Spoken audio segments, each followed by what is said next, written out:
നമസ്കാരം, എല്ലാവർക്കും പുതിയൊരു വീഡിയോയിലേക്ക് സ്വാഗതം. നമ്മുടെ ഇന്നത്തെ വിഷയം എന്ന് പറയുന്നത് പാസ്പോർട്ടാണ്. പാസ്പോർട്ട് വെറും ഒരു യാത്രാരേഖ മാത്രമാണ് ഇനി മുതൽ. നമ്മൾ വിദേശ രാജ്യങ്ങളിലൊക്കെ ഒരുപാട് സ്ഥലങ്ങളിലൊക്കെ സന്ദർശിച്ചിട്ടുള്ളവരാണല്ലോ. അവിടെയെല്ലാം നമ്മുടെ പൗരത്വ രേഖയായി ഞാൻ ഇന്ത്യൻ ആണെന്ന് തെളിയിക്കുന്നതിനുള്ള ഒരു രേഖയായി നമ്മൾ ഉയർത്തി കാട്ടിയിട്ടുള്ളത് ഈ ഒരു സാധനമാണ്, passport. Indian passport. Indian passport എന്ന് പറഞ്ഞാൽ പല എംബസികളിലും വിലയുള്ള സാധനമാണ്. ഇന്ത്യൻ പൗരത്വം തെളിയിക്കുന്ന ഒരു സാധനം തന്നെയാണ് വിദേശ രാജ്യങ്ങളിൽ. പക്ഷേ അതിന് ഇന്ത്യയിൽ മാത്രം വിലയില്ല. ഇന്ത്യൻ പൗരത്വം ഒരു Aadhaar, passport, ration card, avial പരുവം ഏതാണെന്ന് നമുക്ക് തന്നെ അറിയില്ല.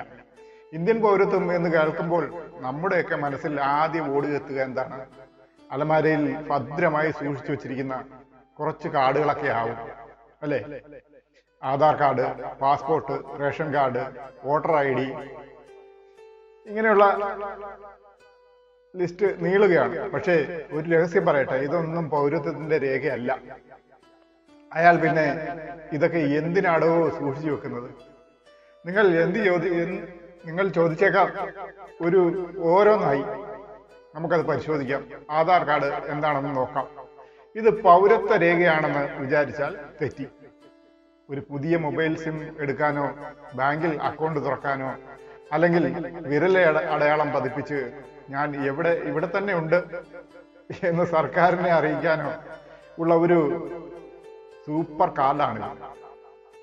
പിന്നെ പാസ്പോർട്ട്, വിദേശത്തേക്ക് പറക്കാൻ ഉള്ള ഒരു ലൈസൻസ്. അല്ലാതെ ഞാൻ ഇന്ത്യക്കാരനാണ് ഒന്ന് ഉറക്കെ പ്രഖ്യാപിക്കാനുള്ള സർട്ടിഫിക്കറ്റ് അല്ല.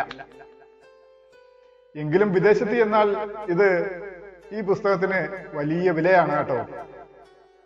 റേഷൻ കാർഡ്, മാസാവസാനം കുറഞ്ഞ വിലയ്ക്ക് പച്ചരിയും മണ്ണെണ്ണയും മറ്റു സാധനങ്ങളും വാങ്ങാൻ ഇതിലും മികച്ച മറ്റൊരു രേഖ വേറെ ഇല്ല നമ്മുടെ കയ്യിൽ.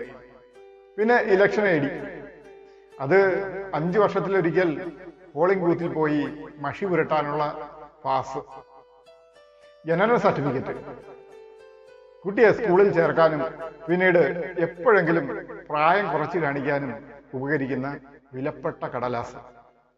അപ്പോൾ ഈ സർട്ടിഫിക്കറ്റുകൾ എല്ലാം കയ്യിലുണ്ടെങ്കിൽ ഞാൻ ഇന്ത്യൻ പൗരനാകുമോ എന്നുള്ള ചോദ്യത്തിന് എന്ത് മറുപടി പറയും? ഇല്ല എന്ന് മറുപടി ഇനി മുതൽ പറയണം. ഇന്ത്യയിൽ ജനിച്ച അതുകൊണ്ട് മാത്രം പൗരനാകുമോ? അതുമില്ല. എൻ്റെ അച്ഛനും അമ്മയും ഇവിടെ ജനിച്ചത് കൊണ്ട് മാത്രം ഞാൻ ഇന്ത്യൻ പൗരനാകുമോ? ഇല്ല, അങ്ങനെയൊന്നുമില്ല. അപ്പോൾ പിന്നെ എങ്ങനെയാണ് ഞാൻ അല്ലെങ്കിൽ ഒരാൾ ഇന്ത്യൻ പൗരനാകുക എന്നത് ഏത് രേഖ കൊണ്ടാണ് തെളിയിക്കുക? സത്യം പറയാലോ, ഈ ചോദ്യത്തിന് ഉത്തരം കേട്ടാൽ നിങ്ങൾ ഞെട്ടും. കാരണം ഭൂരിഭാഗം സാധാരണക്കാരും ഞാൻ ഇന്ത്യൻ പൗരനാണ് എന്ന് തെളിയിക്കാൻ പ്രത്യേകിച്ചൊരു സിറ്റിസൺഷിപ്പ് കാർഡ് നമ്മുടെ രാജ്യത്ത് നിലവിലില്ല. പിന്നെ എങ്ങനെ തെളിയിക്കും? വില്ലേജ് ഓഫീസിൽ കയറി ഇറങ്ങി വാങ്ങുന്ന നേറ്റിവിറ്റി സർട്ടിഫിക്കറ്റ്, അല്ലെങ്കിൽ നമ്മൾ നേരത്തെ പറഞ്ഞ പാസ്പോർട്ട്, അതൊക്കെ തന്നെയാണ് നിലവിൽ ഇതിനായി ഉപയോഗിക്കുന്നത്. ഇനി 1987 ശേഷമാണ് നിങ്ങളുടെ ജനനമെങ്കിൽ മാതാപിതാക്കളുടെ ജനന സർട്ടിഫിക്കറ്റോ സ്കൂൾ സർട്ടിഫിക്കറ്റോ അതൊക്കെ പൊടി തട്ടി എടുക്കേണ്ടി വരും നമ്മൾ. ചുരുക്കത്തിൽ നമ്മൾ പൗരന്മാരാണെന്ന് നമുക്കറിയാം, സർക്കാരിനും അറിയാം. പക്ഷേ അത് കടലാസിൽ തെളിയിക്കാൻ വന്നാൽ കാര്യങ്ങൾ കുറച്ച് കോംപ്ലിക്കേറ്റഡ് ആണ്. അതുകൊണ്ട് തൽക്കാലം ആധാർ കാർഡും വെച്ച് ഒരു പുതിയ സിം എടുക്കാം. പാസ്പോർട്ട് ഉപയോഗിച്ച് വിദേശത്തേക്ക് പറക്കാം. റേഷൻ കാർഡുമായി പച്ചരി വാങ്ങാൻ പോകാം. പൗരത്വത്തിന്റെ അതിന്റെ വഴിയെ നോക്കാം, വരട്ടെ. എങ്ങനെ വന്നാലും നമുക്ക് നേരിടണം ഇതിനൊക്കെ. ചുരുക്കി പറഞ്ഞാൽ ആധാർ കാർഡ് പൗരത്വത്തിന്റെ രേഖയല്ല, പാസ്പോർട്ട് പൗരത്വത്തിന്റെ രേഖയല്ല, റേഷൻ കാർഡ് പൗരത്വത്തിന്റെ രേഖയല്ല, ഇലക്ഷൻ കമ്മീഷൻ നൽകുന്ന ID പൗരത്വ രേഖയല്ല, ജനന സർട്ടിഫിക്കറ്റ് പൗരത്വ രേഖയല്ല. അപ്പൊ പിന്നെ ഇതൊക്കെ എന്തിനാണ്? എന്ത് കുഴപ്പമാണ്? ഒരു ഇന്ത്യൻ പൗരനാണെന്ന് തെളിയിക്കാനുള്ള രേഖ സർക്കാർ നമുക്ക് തന്നിരിക്കുന്നത്? ഈ തന്നിരിക്കുന്ന രേഖകളെല്ലാം പിന്നെ അലമാരയ്ക്കകത്ത് വെച്ച് പൂട്ടി വയ്ക്കാനാണ്? ഒരു ഇന്ത്യൻ പൗരന് കൊടുക്കുന്ന രേഖകളല്ലേ ഇതൊക്കെ? അല്ലെന്ന് സർക്കാർ ഇപ്പോൾ സമ്മതിച്ചു കഴിഞ്ഞു. എന്ത് ചെയ്യാം? നമുക്ക് അനുഭവിച്ചേ പറ്റൂ. നമുക്ക് ഇതിനൊക്കെ എന്ത് പരിഹാരമുണ്ടാകുന്ന നമുക്കൊന്ന് നോക്കണമല്ലോ. അപ്പോ ഇന്ത്യൻ പൗരനാണെന്ന് തെളിയിക്കാൻ അതിന്റെ ചന്തി പിടിച്ച ചന്തിയിൽ അങ്ങോട്ട് ചാപ്പ കുത്തി വിട്ടാൽ മതി. അതൊക്കെ വിദേശത്തോട്ട് പോകുമ്പോൾ എംബസി ചെന്ന് നിന്ന് അല്ലെങ്കിൽ എയർപോർട്ടിൽ ചെന്ന് നിന്ന് ചന്തി തുണി നോക്കി കാണിച്ചാൽ മതി, ഞാൻ ഇന്ത്യൻ പൗരനാണ്, അത് ഇവിടെ അടിച്ചിട്ടുണ്ടെന്ന്. അല്ലാതെ പാസ്പോർട്ടൊന്നും കാണിച്ചാൽ ഇനി മുതൽ പറ്റില്ല. പക്ഷെ വിദേശ രാജ്യങ്ങളിൽ ഇന്ത്യൻ പാസ്പോർട്ടിന് വിലയുണ്ട്. അത് ഇന്ത്യക്കാർ തന്നെ വില കുറച്ച് കാണുന്നു. ഇപ്പോൾ വില ഇല്ലാതാക്കിയിരിക്കുകയാണ് ഇന്ത്യ. ഒരു ഇന്ത്യൻ പൗരന്റെ ഏറ്റവും വിലപ്പെട്ട രേഖയാണ് പാസ്പോർട്ട് എന്ന് പറയുന്നത്. അല്ലെങ്കിൽ പിന്നെ ഒരു ഇന്ത്യൻ പൗരന്റെ പാസ്പോർട്ട് ഇന്ത്യൻ പൗരത്വമില്ലാത്ത ഒരാൾക്ക് കൈവശം വയ്ക്കാൻ അനുവാദമില്ലാത്തത് എന്തുകൊണ്ട്? തീർച്ചയായും അതിനെക്കുറിച്ച് നമ്മൾ പഠിക്കേണ്ടതാണ്. അപ്പോ ഇന്ത്യൻ പാസ്പോർട്ടുകൾ നൽകുന്നത് പരിശോധനയ്ക്ക് ശേഷമാണ് നമുക്ക് തരുന്നത്. പാസ്പോർട്ട് കൈവശമുള്ള വ്യക്തി ഇന്ത്യൻ പൗരനാണെന്ന് ലോകത്തിന് മുന്നിൽ കാണിക്കുന്ന ഔദ്യോഗിക രേഖയായിട്ടാണ് അത് അവതരിപ്പിക്കപ്പെട്ടിരിക്കുന്നത് ഇതുവരെയായിട്ട്. പക്ഷേ വിദേശ സർക്കാരുകളും ഇമിഗ്രേഷൻ ഉദ്യോഗസ്ഥരും വിമാന കമ്പനികളും കൗൺസിലേറ്റുകളും വിസയ്ക്കും അന്താരാഷ്ട്ര യാത്രയ്ക്കും, അതായത് കൗൺസിലർ സംരക്ഷണത്തിനും ഇന്ത്യൻ പാസ്പോർട്ട് അംഗീകരിക്കുന്നു. എന്നാൽ ഇപ്പോൾ ഇന്ത്യൻ സർക്കാർ പറയുന്നത് ഇന്ത്യൻ പാസ്പോർട്ട് ഒരു യാത്രാരേഖ മാത്രമാണെന്നും പൗരത്വത്തിന്റെ തെളിവ് അല്ലെന്നുമാണ്. നിങ്ങൾ തെളിയിക്കാൻ വേറെ രേഖകൾ കൊണ്ടുവരണം. ഇത് ഗുരുതരമായ വിരോധാഭാസമാണ്. ഇന്ത്യ തന്നെ സ്വന്തം പാസ്പോർട്ടിനെ പൗരത്വത്തിന്റെ വിശ്വസനീയമായ തെളിവായി കാണാൻ തയ്യാറായില്ലെങ്കിൽ ഇന്ത്യൻ പാസ്പോർട്ടിന്റെ വിശ്വാസത്തെ തന്നെ ദുർബലമാക്കും. പാസ്പോർട്ട് നിയമപ്രകാരം അപേക്ഷകൻ ഇന്ത്യൻ പൗരനല്ലെങ്കിൽ പാസ്പോർട്ട് അധികാരികൾക്ക് പാസ്പോർട്ട് നിഷേധിക്കാം. അതായത് പാസ്പോർട്ട് നൽകുന്നതിൽ പൗരത്വം ഒരു പ്രധാന നിബന്ധനയാണ്.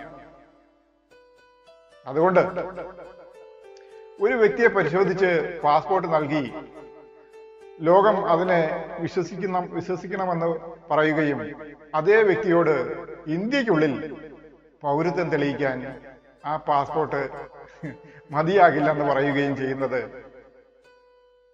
സർക്കാരിന് ഒരു ഭൂഷണമാണ്. പൗരത്വ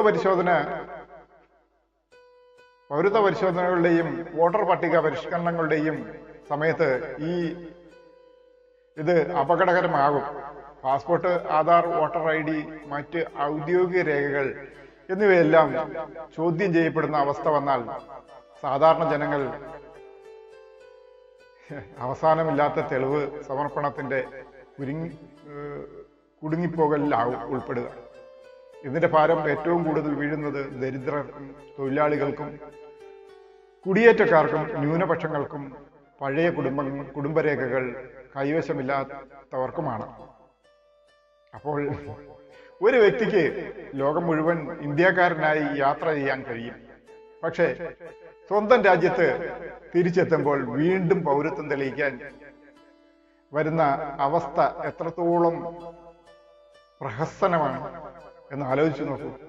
നിങ്ങൾക്ക് മനസ്സിലാവും. അപ്പോൾ ഇന്ത്യയിൽ നിന്ന് വിദേശത്തേക്ക് തൊഴിൽ തേടി നിരവധി സാധാരണ മനുഷ്യർ പോകുന്ന സമയത്താണ് പാസ്പോർട്ടും എടുത്ത് മാറ്റപ്പെടുന്നത്.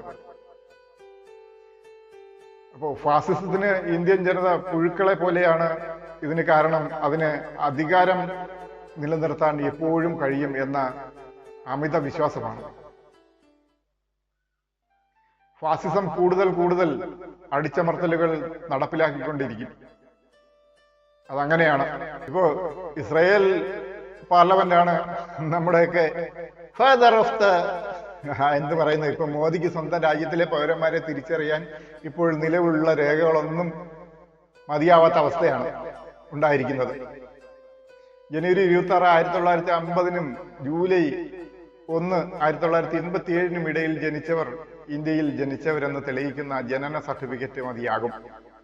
ജൂലൈ 1, 1987 ഡിസംബർ 3, 2004 ഇടയിൽ ജനിച്ചവർ ജനന സർട്ടിഫിക്കറ്റിന് പുറമെ മാതാപിതാക്കളിൽ ഒരാളെങ്കിലും ജനന സമയത്ത് ഇന്ത്യൻ പൗരനാണെന്ന് തെളിയിക്കുന്ന രേഖകൾ വേണം.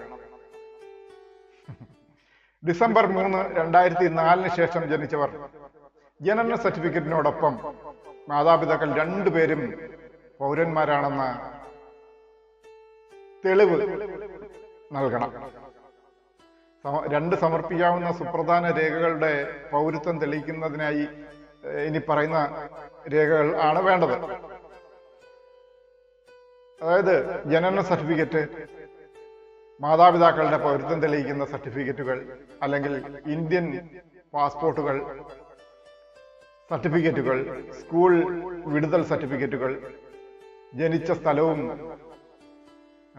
വംശാവലിയും തെളിയിക്കുന്ന റവന്യൂ രേഖകൾ, ഇതൊക്കെയാണ് നമ്മൾ ഇതുവരെ ഉപയോഗിച്ചു വരുന്നത്. ഇനിയിപ്പോ മുണ്ടുപൊക്കി കാണിച്ചാൽ മതി ഇന്ത്യൻ പൗരനാണെന്ന് തെളിയിക്കാൻ, അല്ലാതെ വേറെ ഒന്നുമില്ല. ഇതിപ്പോ മന്ത്രാലയം പറഞ്ഞിരിക്കുന്നത് എന്താ, നിങ്ങളുടെ പൗരത്വ രേഖ തെളിയിക്കുന്ന രേഖയല്ല പാസ്പോർട്ട് എന്നാണ്. അപ്പൊ നിങ്ങളുടെ എന്ന് പറയുമ്പോൾ ഈ പറയുന്ന ആൾ ഉൾപ്പെടത്തില്ലേ അതില്?